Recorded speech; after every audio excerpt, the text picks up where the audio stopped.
Thank you, Deputy Speaker. I begin by acknowledging the traditional custodians of the land we're gathered on today, the Ngunnawal and the Ngambri peoples.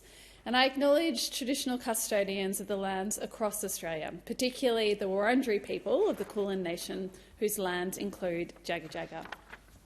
The bill before us is an opportunity for our country. It is a once-in-a-generation opportunity to make Australia a better place by delivering constitutional recognition of Aboriginal and Torres Strait Islander people through the voice to Parliament.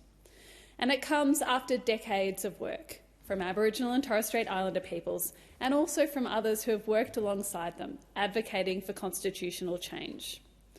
Of course, we know that constitutional change in our country isn't easy.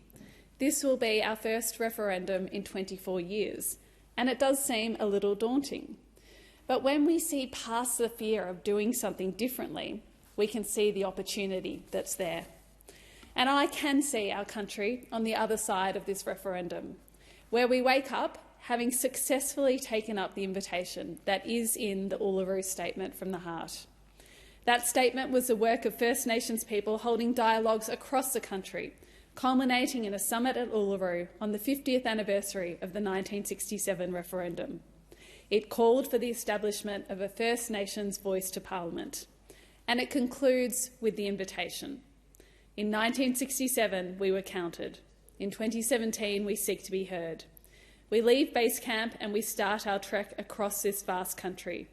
We invite you to walk with us in a movement of the Australian people for a better future. At its core, constitutional recognition through a voice is about two key things: recognition and listening. Recognition that after all this time, Australia's First People should have a significant place in our 122-year-old Constitution.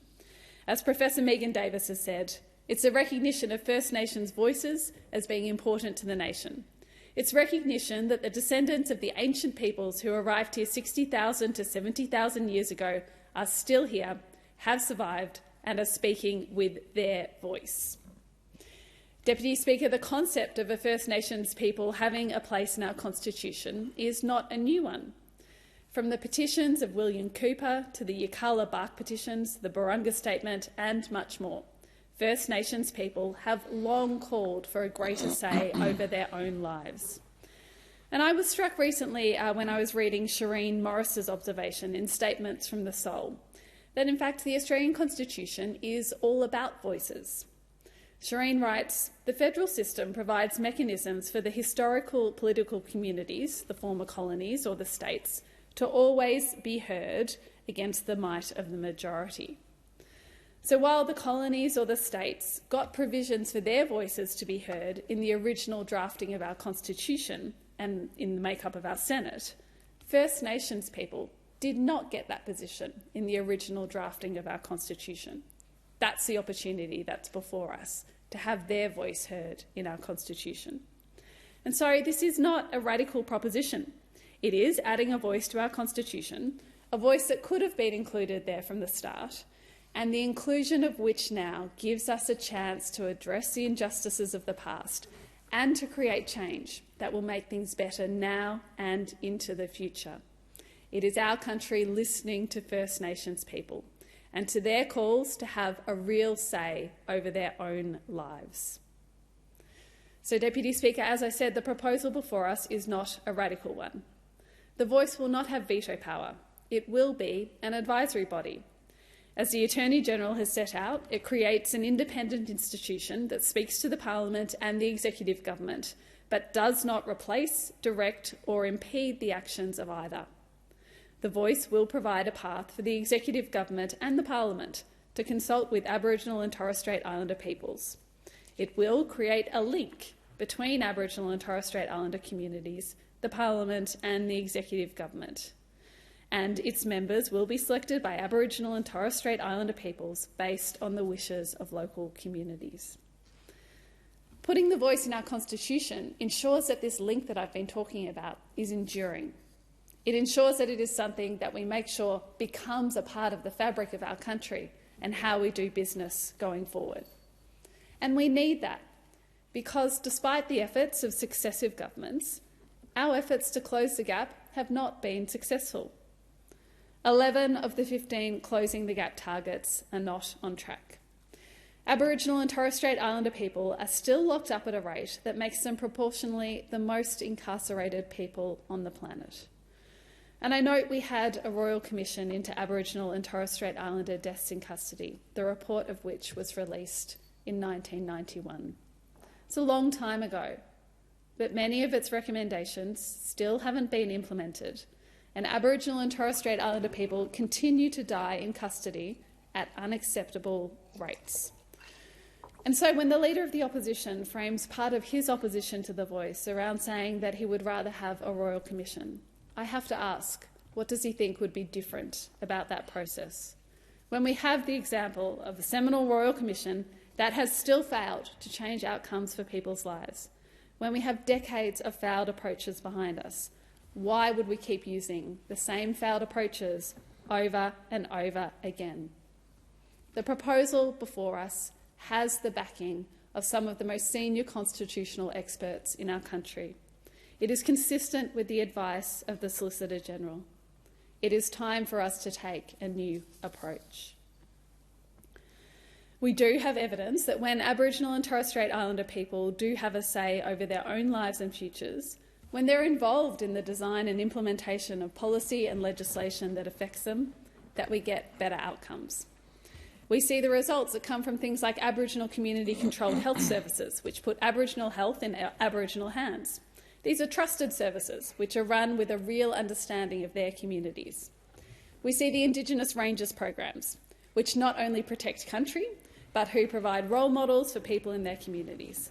They promote improved mental and physical health. They strengthen and enhance culture. They encourage more women into work. The Voice works on a similar principle, that by giving people a direct say over their own lives, by giving people a direct say over how government works in their lives, we can improve their lives and those of the community they represent. Deputy Speaker, in my home state of Victoria, we are already seeing some of this approach, an important work initiated by the Andrews government, the First Peoples Assembly of Victoria. And this is an independent body made up of traditional owners from across Victoria, chosen by their communities to advance preparations for negotiations for treaties in Victoria. The Assembly is advocating for a statewide treaty while also supporting and empowering traditional owner groups right across Victoria to negotiate specific treaties reflecting their priorities and wishes. Through a willingness to work together and to listen and engage in respectful discussion, the Assembly has taken important steps forward. And I look forward to seeing the continued work of the First Peoples Assembly and their progress towards treaties. I think there's important lessons for us at a federal level from this. It's an example of what we can achieve when we work together. Deputy Speaker, I began this speech with an acknowledgement of country. For me and those in my generation and older, this is a practice that has really only become widespread during our adult lifetimes. But for my 5-year-old daughter, it's something she started doing at kindergarten. She already knows about the Wurundjeri people and their connection to this country. The members of her generation are already trying to take up the opportunity the Uluru Statement from the Heart offers us, to walk together for a better future. Now, they can't vote yet, so they're relying on those of us who can to seize the opportunity, to say yes to constitutional recognition that makes a real difference and improves lives, to say yes to recognising the amazing 65,000 years of history and continuous connection to this land, to wake up the day after the referendum to an Australia that has said yes to a more reconciled nation that is committed to making sure Aboriginal and Torres Strait Islanders are heard, so lives will be improved. Deputy Speaker, we're not there yet. We know there is a lot of work to do to get a successful referendum and, in fact, to get this bill through the Parliament. I pay tribute to all the Aboriginal and Torres Strait Islander people who've worked so hard just to get us to this point and who continue to campaign. In particular, I note my colleagues in this Parliament, including the Father of Reconciliation, Senator Patrick Dodson, the Minister for Indigenous Australians, the amazing Linda Burney, Senator Malarndirri McCarthy, the Assistant Minister for Indigenous Australians, and the First Nations members of our caucus. It's a privilege to campaign alongside all of you. I do want to give the final word in this speech to one of my local Aboriginal leaders, Uncle Charles Pakana, who's the chair of the Barbin Beak Aboriginal Gathering Place in Heidelberg West in my community. He's a great guy, and I'm very proud to know him and very pleased that he's seen fit to share these words with me. I'm very grateful that he's allowed me to share in this place why he's voting yes in this important referendum. Uncle Charles says, "A First Nations voice should not be feared, as some would have us believe.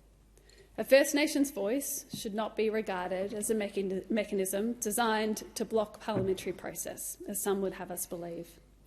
A First Nations voice should not be misrepresented as a racially divisive construct, as some would have us believe. Rather, a First Nations voice should be recognised for what it would be, a constitutionally protected means by which culturally and socially informed voices of our people lend their advice and support to people during the critical processes that will impact on the lives, well-being and future of all Australian First Nations people.